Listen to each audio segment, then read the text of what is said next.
Hi, my name is Sans! Welcome back to my channel. It's me, Jen, again. And for today's video, as you can see, parang medyo parang nakayayamanin outfit tayo. Kasi nung nag-live ako sa TikTok last night, may nag-request na ang gawin ko daw na content dito sa YouTube is yung high-end luxury makeup na meron ako this 2024. So, isi-share ko yan sa inyo and mag-get ready with me tayo, okay? So, if interested kasi get ready with me using luxury and high-end products, then just keep on watching. So, yun na nga mga sis, as you can see, meron na tayong kilay, meron na din tayong pilikmata. Kasi for the kilay talaga, wala akong high-end or luxury na ma-recommend. Kasi parang sa akin, perfect na yung mga local brands na meron tayo. Sa totoo lang. So, parang kung may magpapadala, okay. Pero kung wala, okay lang din. Kasi ang ganda na ng local brands na pangkilay. But anyway, sa pilikmata naman, Paul Lash yan. Ayan, yung cluster yan, mga sis. So now, ang start natin is yung base muna. Ay, hindi pala base. Sa lips muna kasi super dry ng lips ko ngayon, mga sis, nakakaloka. So gagamitin natin pang lip prep is itong si Rhode, Maharlika to. Nasa high-end kaya siya. Parang semi, no? Kasi for a lip gloss, medyo Maharlika siya, 'di ba? So ayan, gagamitin ko tong peptide lip tint nila in the shade Toast. Super nice nitong shade na to. As in, parang kahit siya lang, okay na. And very lightweight siya. Hindi siya, alam yan, mabigat sa labi. Ayan. Ang bango pa niya.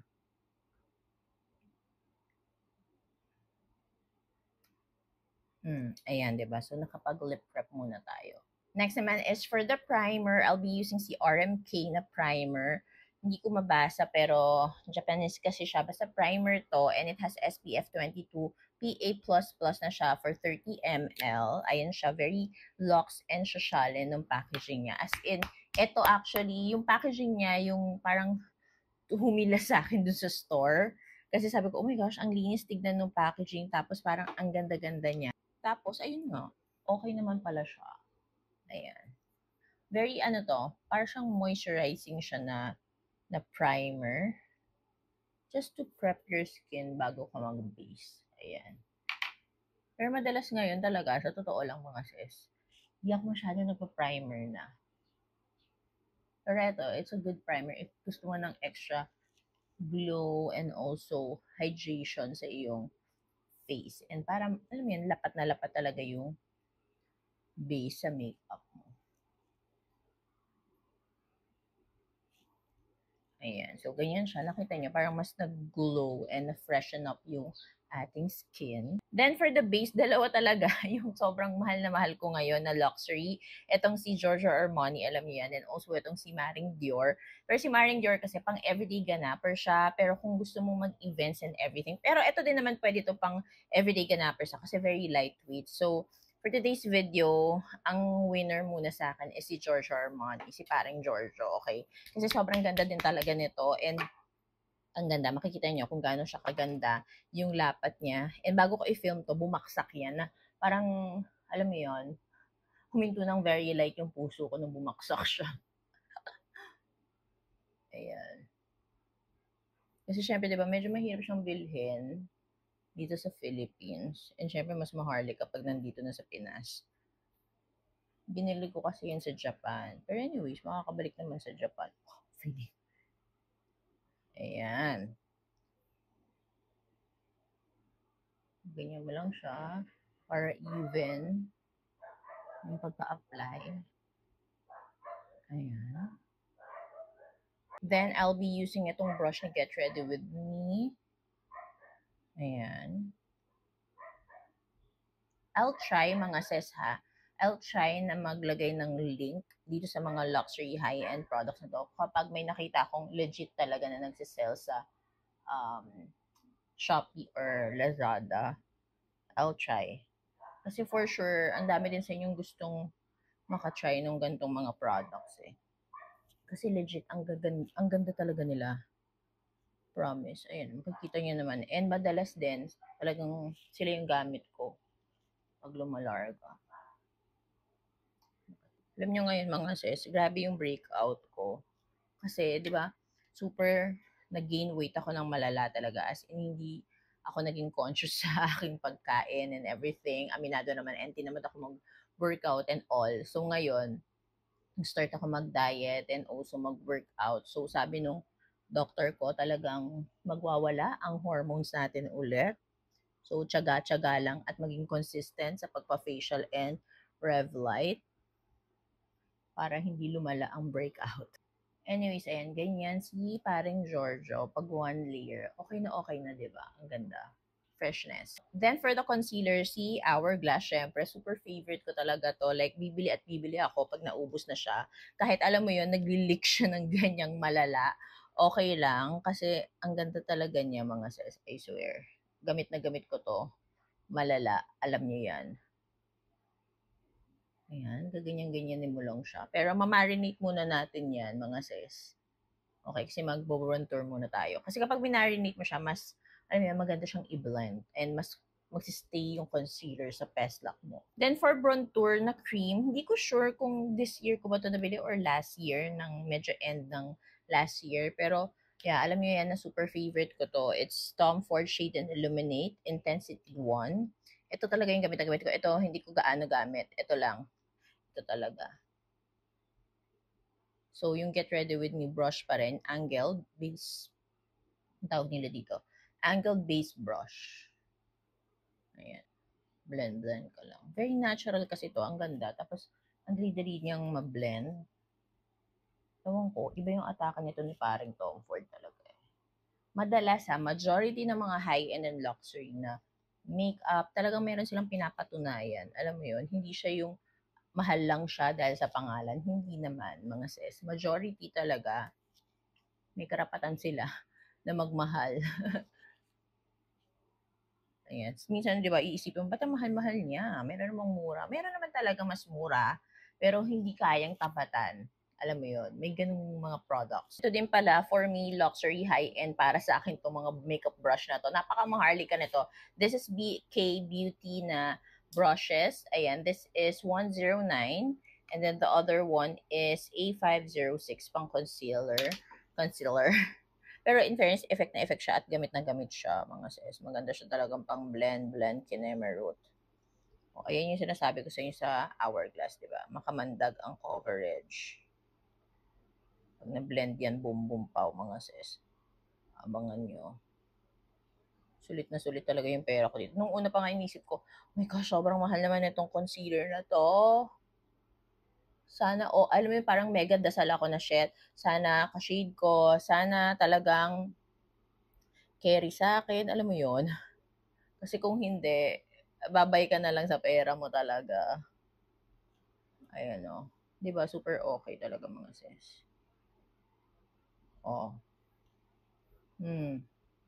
Na-brighten. Mas ang ganda din ng brush, diba? Blend kung blend.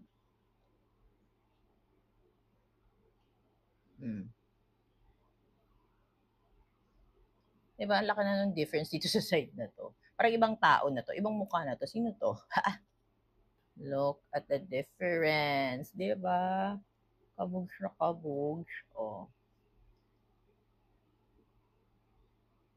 Parang ngayon na lang ako ulit na get ready with me sa inyo. Ayan.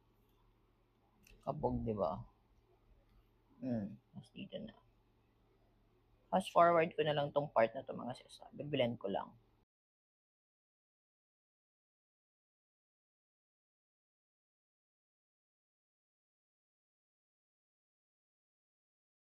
Oh, look at that. Parang ibang tao na tayo, mga sis. Ang ganda, di ba? Mesa balls. Oh, look at that. The power of makeup na luxury and high-end. Pero kaya din naman ng local yan. Then magdadagdag lang ako ng Brontour. Kasi medyo natabunan nung concealer dito sa ibabaw na part.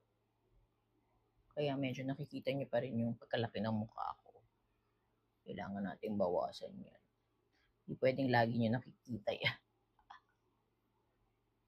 Ayan. Oh. Purple. For the eyeshadow, mga sis, wala akong nabili pala ngayon na high-end or luxury na eyeshadow. Parang gusto ko tuloy bumili bigla.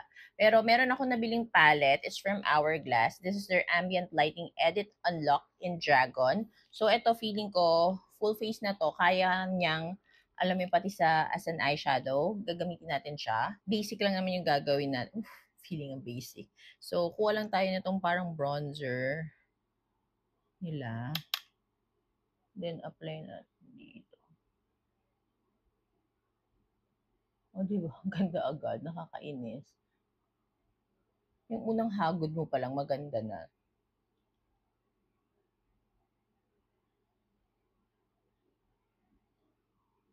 Ayan. O, kabila naman.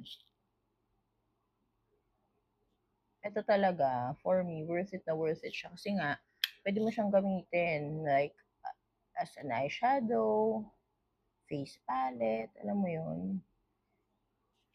Pero syempre, kung hindi ka, I mean, bibili ka ng isang palette ha. Kung hindi ka nagko-collect, isang palette lang bilhin mo, okay na yun. Pero kung nagko-collect ka, like me, ang ganda pag kinulit mo sila. Meron na ako ng jellyfish, tapos ito, next year ulit, excited ako kung anong i-release nila. Kahit mukhang parang pare-parehas lang sila. Then next, kukunin ko Techua. Parang ang ganda nito. Movie dito. Ayan. Diba? Very subtle siya. Hindi siya yung OA na pigment, pero kita mo siya. Tapos parang ang yayamanin ng atake niya agad. Parang sasabihin ni Hourglass sa'yo na, huy, deserve ko tong presyo na to. Ayan. O, diba? Sino ka dyan? Ang feeling nakakainis. But anyways, ayan, kukuha lang tayo ng pang shimmer, ganyan, highlighter, dito. Ang malakas ang atake. O, kita niyo yan, di ba? O. Tapos, itong highlighter na, ito to. Pero dadagdagan pa natin yan mamaya. Pag highlighter talaga. Hindi kasi ito yung blinding na highlighter, gets? Ayan, ganyan. Tapos, sa dito naman, wait lang. Same lang nung nilagay.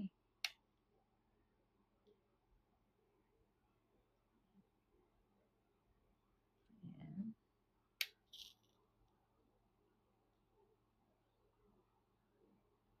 Sa inner part.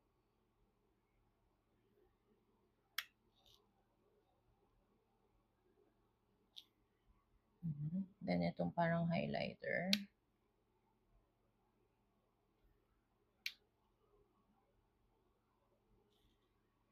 Ayan, ang fresh na. Then, for the liquid blush, Hourglass tayo. This is their Unreal Liquid Blush. And the shade is Whim. Ayan. Ito, sobrang maharlika din yung blush. Pero ang ganda niya. Ay, shake muna natin. Medyo yung oil na agad yung lumabas eh. Wait, shake. Ayan. One drop is enough, mga sis. Sa sobrang pigmented niyang malala. And kuha tayong gantong brush. Kuha ng onte. Kasi nga, ang lala. Ayan o, sobrang lala ng pigment niya. Blend lang natin dyan. Ang lakas maka-fresh ito. Tuwing ito yung gamit kong blush, lagi yung sinasabi, Wish, lalong blush yan. Oh, books. Ayan. Tignan mo, oh. Ang ganda, ang fresh lang. And long wearing to, ha. Huwag ka. Ginamit ko to for the whole day. Pakakumpaka. Pangit ng brush ko. Wait, papalit. Pangit ng brush kung saan pumupunta. Sabi ng brush, ikaw ko control. Ayan. Inaway si self. Ayan. Aminin niya ang ganda. Tignan niyo naman, ang dami pa. Oh. Nakas maka-fresh. Nakakainis.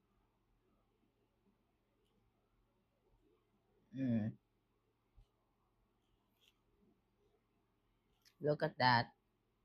Look at that freshness. It's giving blush. The blush is blushing.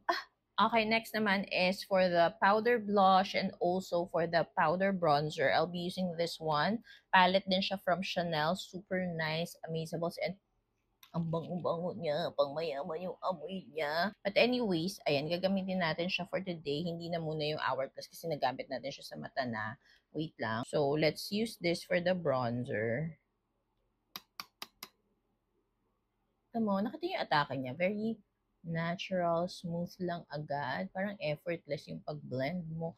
Hindi ka masyado ma-effort. Ganyan-ganyan ka lang. Meron ka ng bronzer na maganda. 'Di ba? So, sabi ko sa inyo, minsan talaga, okay din talaga mag-invest sa mga high-end and luxury. Kung nakaipon ka na, alam mo may extra ka talagang budget, tapos may hindi ka sa makeup, go for gold. Kahit pa isa-isa, okay lang yun. Kasi ang sarap din ng feeling. Iba yung feeling pag yung luxury yung gamit mo. May ibang may iba siya, kakaiba siya, basta hindi ko ma-explain. Kasi minsan sasabihin, kasi minsan 'di ba sinasabi nung iba, kasi mahal kaya sabi mo iba, feeling ganyan. Oh, besides sa mahal siya, kaya kakaiba siya, and besides sa brand name niya, yung mismong product or yung formula niya, kakaiba siya. I-try nyo lang mga sabi ko sa inyo, mapapasabi kayo na, ay oo nga, iba nga siya, parang ganun. Then for the blush, ito ulit. Look at that. Mm. Yung pagka-pino niya, kakaiba. Parang yung si Hourglass, sobrang pinong-pino din, di ba? Look at that. Lalo na sa personal, mga sis, kung nakikita nyo, ang fresh nung atake niya. Then, highlighter. Let's see if bubuga ba to. Oh, ayan. Ang ganda din, di ba? Oh, Bogs. Very natural. Very, it's giving. Di ba? Hmm. Hindi nga lang medyo, ano yun, giving dito sa inner corner. Mas gusto ko sana na mas ganon. By the way, this is light coral ha. Then for the powder mga sis, loose powder tayo ngayon. Meron tayong Laura Mercier and also Makeup by Mario. Pero sa dalawa, pinakamas bet na bet ko, itong si Makeup by Mario. This is in the shade 1 Fair Pink and kay Laura Mercier Translucent. Pag ito yung ginagamit ko kasi mga sis, lalo na pag sa events, sobrang bug siya. As in. Like, ayan o. Makita nyo? Look. Mm. Diba? Ang bongga agad.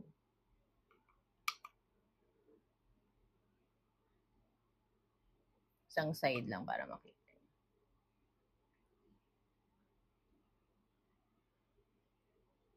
Ito yung meron. Ito yung wala. Diba? Very natural, very smoothening, very blurring. Oosh. Then, dadagdagan ko lang na itong highlighter ni Hourglass. Ito. Wow. Oosh. Look at that. Amazables. Then, for the lips, magli-lip combo tayo mga sis. First is the lip liner. Si MAC muna yung gagamitin natin. This is in the shade Dervish. Super nice shade to. Ayan siya. Super nice. Hindi na siya na-sharpen pa. Anyways, ayan.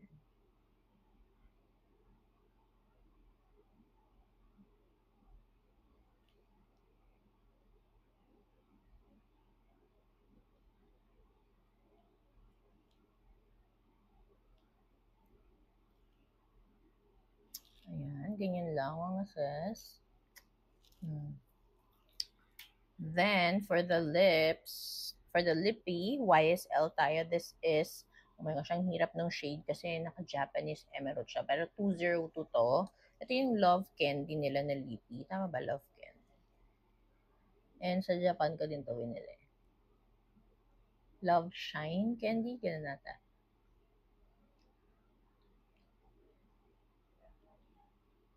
Ayan.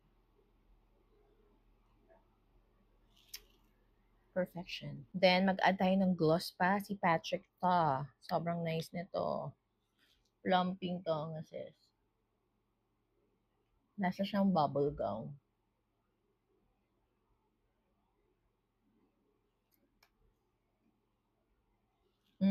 Sorry. Then, for the setting spray, super love. And umorder na ako sa Sephora nung malaking size nito kasi super duper love. As in, hindi gagalaw yung makeup mo malala.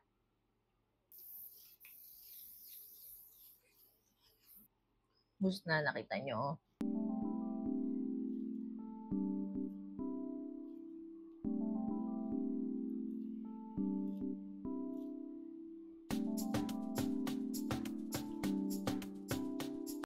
So this is our final look mga sis using my favorite luxury high-end makeup this 2024 mga sis. And ayan siya, sobrang fresh, ang ganda-ganda, alam niyo na yan. So ayun mga sis, if gusto niyo mag-collect, mag-start gumamit ng mga high-end luxury makeup, go for gold mga sis. Kasi super iba din talaga yung feeling kapag luxury and high-end yung gamit niyo. Ang ganda-ganda nila, sobra-sobra talaga, ayan o. Diba? So, ayun lang. Thank you so much for watching. Don't forget to like, share, and subscribe on my channel mga sis. Bye!